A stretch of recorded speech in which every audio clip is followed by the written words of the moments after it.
સચિન વિસ્તારમાં આવેલા બુડિયા ગામે રામજી વાડી ખાતે સચિન ભેસ્તાન ઓન ઈચ્છાપુર અને હજીરા સહિત વિસ્તારોમાં રહેતા ગુનેગારોની ઝોન 6 પોલીસ ટીમ દ્વારા ઓળખ પરેડ કરાઈ હતી। સચિન વિસ્તારમાં આવેલા બુડિયા ગામે રામજી વાડી ખાતે સચિન ભેસ્તાન ઓન ઈચ્છાપુર અને હજીરા સહિત વિસ્તારમાં રહેતા હિસ્ટ્રી શીટરો, ગૌવંશ હત્યા, એનડીપીએસ અને આર્મ્સ એક્ટ હેઠળના ગુનાઓમાં અગાઉ પકડાયેલા રીઢા ગુનેગારોની ઓળખ પરેડ યોજવામાં આવી હતી। કુલ 273 રીઢા ગુનેગારોને હાજર રાખવામાં આવ્યા હતા। ઝોન 6 ડીસીપી રાજેશ પરમારના માર્ગદર્શન હેઠળ યોજાયેલ પરેડ હેઠળ આરોપીઓના આધાર કાર્ડ, કાયમી સરનામા, ફોટા, મોબાઈલ નંબર સહિત માહિતી એકત્ર કરવામાં આવી હતી।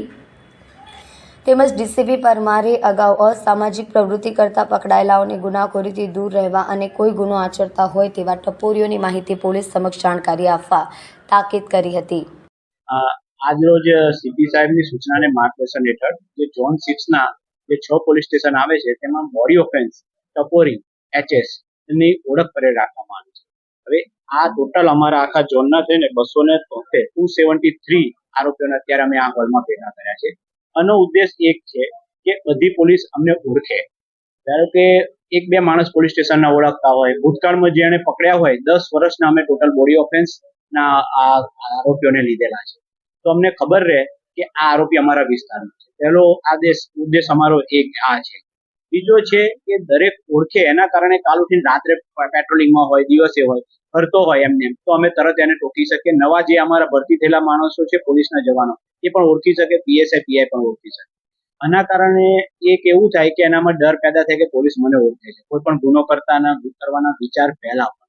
આ સિવાય બીજો ઉદ્દેશ છે કે અત્યારે ઘણાના રહેઠાણ બદલાઈ ગયા હોય, ચહેરા બદલાઈ ગયા હોય, તો નવા ફોટા લઈ લઈશું, નવા એમના રહેઠાણ લઈ લઈશું, પહેલા જે રહેતા હોય નવા મિત્રો બન્યા હોય એના પાકા આધાર લઈ લઈશું। એટલે કે અમારા એમસીઆર, એચએસમાં જે નવી જે ડેટા છે એ નવો ડેટા આખો એ અમારી જોડે ફીલ થઈ જશે।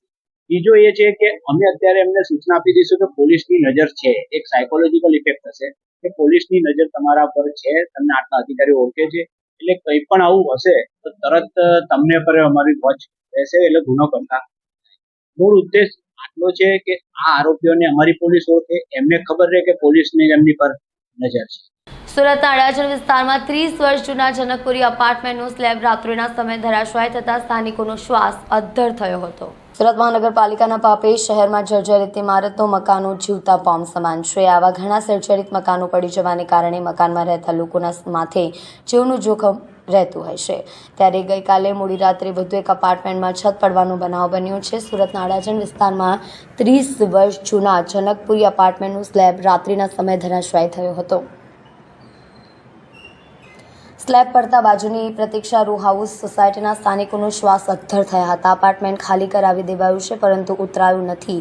આથી બાજુમાં જ અને અપાર્ટમેન્ટ પણ ખૂબ જર્જરિત અવસ્થામાં છે, જેમાં હજુ પણ લોકો વસવાટ કરી રહ્યા છે અને બાજુની સોસાયટીના લોકોએ વારંવાર રજૂઆત કરી છતાં કોઈ નિરાકરણ નહીં આવ્યું। રાત્રે સ્લેબ ધરાશાયી થયો હોત તો મોટી જાનહાનિ नहीं થઈ હોત। मेरा नाम अमीषा बामनिया, प्रतीक्षा रो हाउस 28 नंबर। कितने जूना बिल्डिंग और कब टूटा और क्या घटना बना पूरा? ये बिल्डिंग 25 इयर्स ओल्ड है। कितने बजे ऐसा घटना बना? ये करीबन रात 1:30 बजे से 2 बजे तक अर्थक्वेक हुआ ऐसा सबसे पहले लगा। फिर बाद में हमने देखा तो ये तो बिल्डिंग ब्लॉक हो गई है। एसएमसी वाले क्या कुछ कंप्लेन किए, कुछ उनका ध्यान है? बहुत कंप्लेन की, बिल्डर को भी बहुत कंप्लेन की, लेकिन हमें ऐसा बाहर से पता चला कि 1 करोड़ करीबन रुपए देकर उसको सब कुछ ये दाब दिया है कि हम कुछ नहीं करने वाला, हमें पैसा मिल गया है। क्या लगता है आपको, अगर ये दिन में गिरता तो कितना जान हानि हो सकती है? करीबन बहुत लोगों की जान हानि हो सकती है, क्योंकि ये जो वो सीटिंग एरिया है वहाँ पे सीनियर सिटीजन, बच्चे लोग, ये हमारी बाई लोग सब इधर काम कर रहे हैं और ये घर में ओनली सिर्फ लेडीज ही रहती है और सब लेडीज जॉब कर रही है। ओनली 82 इयर्स बाई घर में रहते हैं। સુરત શહેરમાં અલગ અલગ 2 જગ્યા પર ઘરફોડ ચોરીના ગુનામાં છેલ્લા 11 વર્ષથી ફરાર આરોપી બાતમીને આધારે વરાછા પોલીસે ઝડપી પાડ્યો છે। સુરત શહેરમાં કાયદો અને વ્યવસ્થાની જાળવણીના ભાગરૂપે પોલીસ કમિશનર અનુપમસિંહ ગેહલોતે ચોરી, ગડફોડ, ચોરી તેમજ લૂંટ સહિતના ગંભીર ગુનામાં લાંબા સમયથી પોલીસને ચકમો આપી નાસ્તા ફરતા આરોપીઓને પકડી પાડવા તેમજ આવા ગંભીર ગુના બનતા અટકાવવા વરાછા પોલીસને ખાસ સૂચના આપી હતી. જે અન્વયે વરાછા પોલીસ ઇન્સ્પેક્ટર અને સર્વેલન્સ પોલીસ સ્ટાફના માણસો સાથે ટેકનિકલ સર્વેલન્સની મદદથી આવા આરોપીઓને પકડવા પેટ્રોલિંગમાં જોડાયા હતા. ત્યારે પોલીસ ઇન્સ્પેક્ટરને મળેલી માહિતીને આધારે બોમ્બે માર્કેટ પાસેથી એક શંકાસ્પદ ઇસમને પકડી પૂછપરછ કરતા 11 વર્ષ પહેલા વરાછા વિસ્તારમાં 2 અલગ અલગ જગ્યા પર થયેલી ઘરફોડ ચોરી કરી હોવાની કબૂલાત કરી લેતા ગુનો ઉકેલાઈ ગયો હતો. સુરત શહેરમાં નશાની બદીને નેસ્ત નાબૂદ કરવા અને યુવાનોને નશા કરતા અટકાવવા રાંદેર પોલીસની અનોખી પહેલ હાથ ધરાઈ છે, જેમાં વિવિધ પ્રકારની અવેરનેસ ફેલાવવા માટે કાર્યક્રમ યોજાયો હતો. સુરત શહેર પોલીસ દ્વારા છેલ્લા 2 વર્ષથી ડ્રગ્સ સામે અભિયાન છેડવામાં આવ્યું છે. સુરત પોલીસે no drugs in Surat city અભિયાન શરૂ કર્યું છે, જેમાં નશાનો વેપલો કરતા ઇસમોને ઝડપી પાડી કાર્યવાહી કરવામાં આવી રહી છે. ત્યારે ડ્રગ્સના વધી રહેલા દૂષણને ડામવા અને તેની સામે લોકોને વધુમાં વધુ જાગૃત કરવા સુરત શહેર પોલીસે નવતર પ્રયોગ અજમાવ્યો છે. અગાઉ સુરતમાં પોલીસ દ્વારા આજની યુવા પેઢી ડ્રગ્સથી દૂર રહે, લોકોને જાગૃત થાય તે માટે સે નો ટુ ડ્રગ્સ જનજાગૃતિ રેલીનું આયોજન કરવામાં આવ્યું હતું. આ રેલીમાં વિદ્યાર્થીઓ અને પોલીસકર્મીઓ પણ જોડાયા હતા. ત્યારે સુરત શહેરના નશાની બદીને નેસ્ત નાબૂદ કરવા અને યુવાનોને નશા કરતા અટકાવવા રાંદેર પોલીસની અનોખી પહેલ હાથ ધરી છે, જેમાં વિવિધ પ્રકારની અવેરનેસ ફેલાવવા માટે કાર્યક્રમ યોજાયો હતો.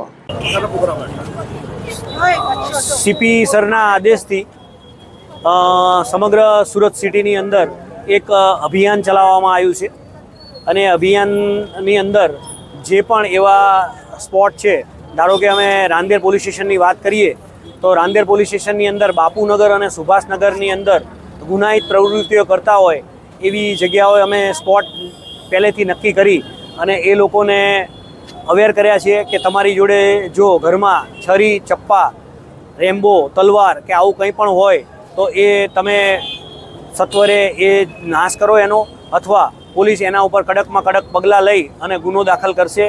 એ સિવાય ડ્રગ્સ, ગાંજો આવી કોઈ પણ વસ્તુઓથી કોઈ પબ્લિક સંકળાયેલા હોય, કોઈ પણ માણસો, તો તમે આગળ આવો અને તમારું નામ નહીં આવે એની ખાતરી સાથે અમે એ લોકોને કીધું છે અને અમારો નંબર આપ્યો છે કે તમે અમને આવા બધા પ્રવૃત્તિઓ જે કરતા હોય એના માટે અમને ફોન કરી અને અમને જાણ કરો. હાલ ભર ઉનાળે કાળઝાળ ગરમીમાં રસ્તા ઉપર ફરજ બજાવતા પોલીસ કર્મીને નવોદય ટ્રસ્ટ દ્વારા કિન્નરોના હાથે છાશ વિતરણ કરાઈ હતી. રાજ્યમાં કાળઝાળ ગરમી અનુભવાઈ રહી છે. લૂ લાગવાના કિસ્સાઓમાં સતત વધારો નોંધાઈ રહ્યો છે. ત્યારે સુરતમાં પોલીસ દ્વારા સેવાભાવી સંસ્થાના સહયોગથી છાશ વિતરણ કરવામાં આવી હતી. હાલમાં ઉનાળો ચાલી રહ્યો છે અને છેલ્લા 2 અઠવાડિયાથી આકરી ગરમી પડી રહી છે. આકરી ગરમીમાં ટ્રાફિક જવાનો રોડ ઉપર ઊભા રહી ટ્રાફિક નિયમન કરી રહ્યા છે. ત્યારે નવોદય ટ્રસ્ટ દ્વારા કિન્નરોના હસ્તે રસ્તા ઉપર ફરજ બજાવતા પોલીસ કર્મીઓને છાશ વિતરણ કરવામાં આવી હતી. है नूरी कुंवर, कशिश कुंवर, हम नवोदय ट्रस्ट की को फाउंडर हूँ मैं. आज हमने 8वां जोन के ऊपर हमारे ट्रैफिक के जो जवान हैं, जो बिना ये धूप की परवाह किए हुए लोगों को ट्रैफिक के नियमों को अनुकूलित करने के लिए मदद करते हैं, उनकी सहायता के तौर पे छाछ और पानी वितरण का कार्यक्रम किया है.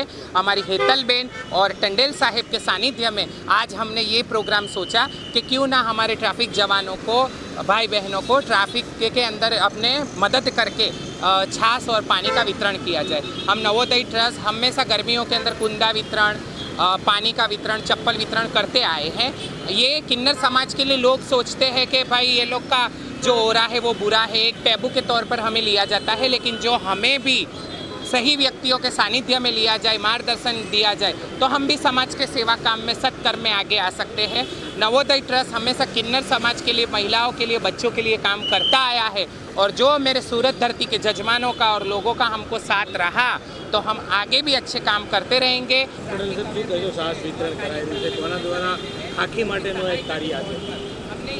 આજ રોજ સુરત શહેરના પોલીસ કમિશનર શ્રી અનુપમસિંહ ગેહલોત સાહેબનાઓએ સૂચના આપેલી કે જે કાળઝાળ ગરમીમાં જે સુરત પોલીસના જવાનો તેમજ ટીઆરબીના માણસો તેમજ અધિકારીઓ જે સેવા આપે છે અને ગરમીનું પ્રમાણ વધારે છે, જેનું અમે લોકલ જે પણ આપણા સ્થાનિક સંસ્થાઓ હોય એની સાથે અમે સંપર્કમાં આવ્યા હતા. હેતલબેનના માધ્યમથી અમે નવોદય ટ્રસ્ટ અને કિન્નર સમાજનો સંપર્ક થયેલો અને તેમને આજે એક ઉત્તમ ઉદાહરણ પાડ્યું છે સમાજ માટે કે જે કાળઝાળ ગરમીમાં પોલીસ માણસો તેમજ નાનામાં નાના કર્મચારીઓ જે કામ કરતા હોય છે રોડ પર, એના માટે છાશ વિતરણ તેમજ ઠંડા પાણીનું વિતરણ કરેલ છે અને સમાજ માટે આ એક ઉત્તમ ઉદાહરણ કિન્નર સમાજે પાર પાડેલું છે, જે બદલ પોલીસ વિભાગ તરફથી અમે આભાર માનીએ છીએ.